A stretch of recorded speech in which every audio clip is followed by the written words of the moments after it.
I would highly recommend kids to play AAU, and not just Team Takeover. This whole area does a great job. Whether it's New World, DC Premier, Mid-Atlantic Select, they all do a great job in coaching the kids. So that's why the area is so good. When these kids get to college, they're all ready to compete. I agree. DMV has definitely been representing. This has been another ongoing debate. I want to get you to chime in on this. I know you're a high school basketball player here in the area. It's been a while, but DMV, the DC versus Maryland basketball, PG County. Everybody, I've been hearing about the Quinn Cook and other. I'm not up that late. I can't stay up that late. I'm getting old, but I've been hearing about the talk. What do you feel about you being out there on all types of circuits? What's the better basketball product right now, PG County or DC high school basketball? Oh, man, you putting the pressure on me, Barry. Putting the pressure on me, man. I stay up late every night when Quinn was doing that, man. I was tired the next day. Man. But those debates were really good. Yeah. But as far as, obviously when I was coming up, PG County public school was really good. Like, it was big-time basketball. I mean, you figure just on my Largo team, probably out of 13 guys, 11 got full scholarships. So that doesn't happen in PG County anymore. Okay. And so for me, I mean, I'll say now, like I'm such a huge fan of the WCAC, which in the league I coached. So I'm biased. I'm on WCAC with that. But I guess when you talk about the Catholic schools, it's a little different than some of the regular public schools, I guess. So it's a different standard. Yeah. So. Yeah, but our private schools, not just the WCAC, the IAC, the MAC, and those conferences are really tough. Okay. I mean, with Sid Will Friends, you see the success they've had. Just a myriad of success from other programs also. But public school isn't as strong as it was in the past, but it's still good. It's still good. It's still a place that I want to recruit.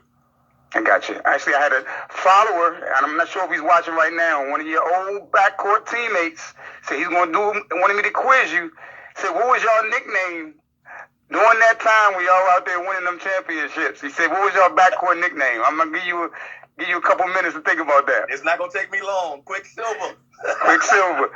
My man, Mel Roberts, he chimed in and said, hey, make sure I give him a shout out on there. So speaking of back to the PG County, put you to another test real quick. Give me your top 5 players from PG County that you either got a chance to play with or watch. So these could be your top 5. It's gonna be tough. Man. I don't want you to hurt nobody's feelings. You can go by position if that makes it feel better. But just give me your top 5. So I'm gonna tell you. So guys that I looked at when I was 9th grade, 10th, 8th, guys that really were impressive to me. I'll say Walt Williams, definitely. The Wizard. Mike Tate was extremely impressive. Henry Hall, who I still see to this day. Shooter. I mean, when he got on the floor, he was in range. Anyway, yes, sir. Henry dropped buckets, man. Yes, sir. Monty Williams. The great Monty. Yes, sir. That's why he's where he's supposed to be. That's why he is where he is now. Yes, sir. That's 4, right? Let me see. This is one that's going to probably throw the world off here, but I'm going to go with my high school teammate, Don Reed. Big Don. See? Okay. Everybody Detroit Piston, huh? If you didn't practice with him every day, you wouldn't understand it. But I still talk about him to this day. That's a man-child right there. Hey, I tell my players to this day, name me a player that probably never averaged double figures on any level, that did 5+ years, 8-9 years in the NBA. He made it to the league. He was in the league for 8 to 9 years, 8 to 10 years.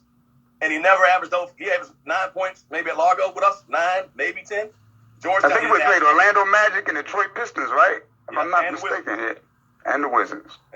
Yep. So, I mean, Don put it in, man, but you didn't know that. Like, a lot of people, he overrated. He's not overrated. Okay. Like, I've never seen a big man work as hard as him.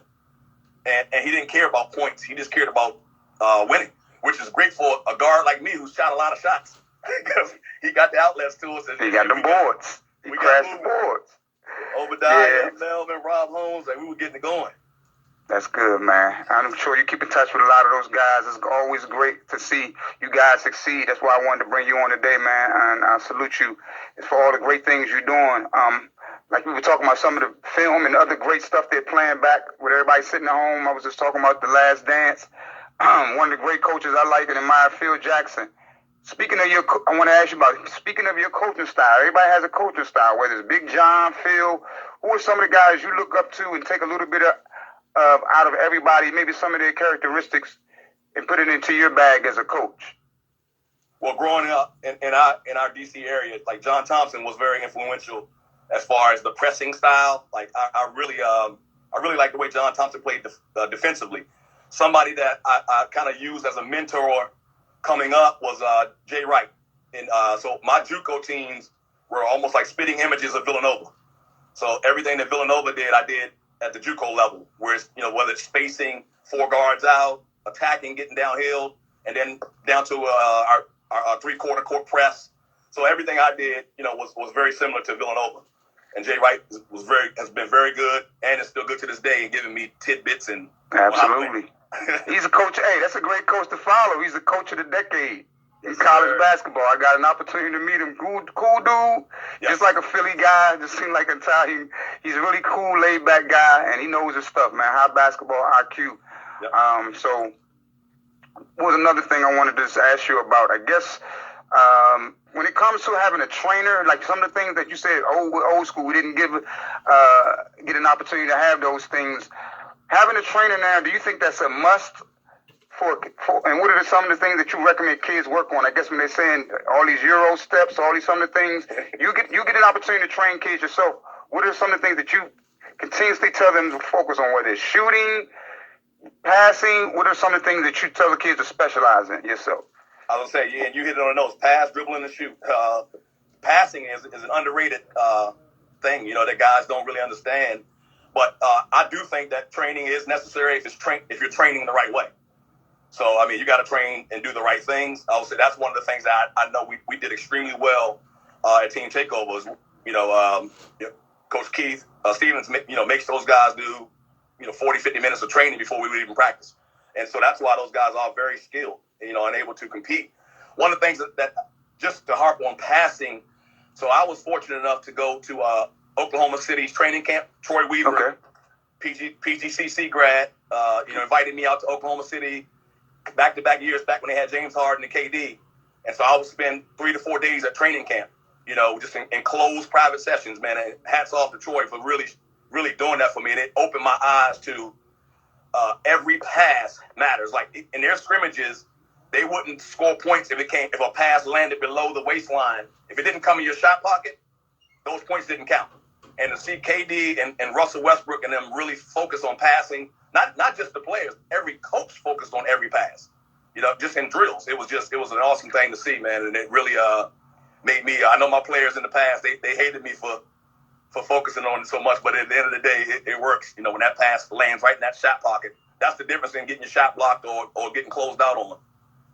When you were there in OKC, what were some of the other coaches that were on that staff that you got a chance to work with? Was that Scott Brooks' staff? Scott Brooks' staff. Yeah, that was Scott Brooks' staff with the couple years I went out there. Yeah. Okay. So how do you feel about the team here? I know I'm not sure if you get a chance to watch NBA, because I know you watch a lot of film and doing other stuff. Or do you still follow the Wizards, or you're a home team guy? Do you follow some of the teams locally? I'm still a home team guy, but I don't get a lot of NBA time in.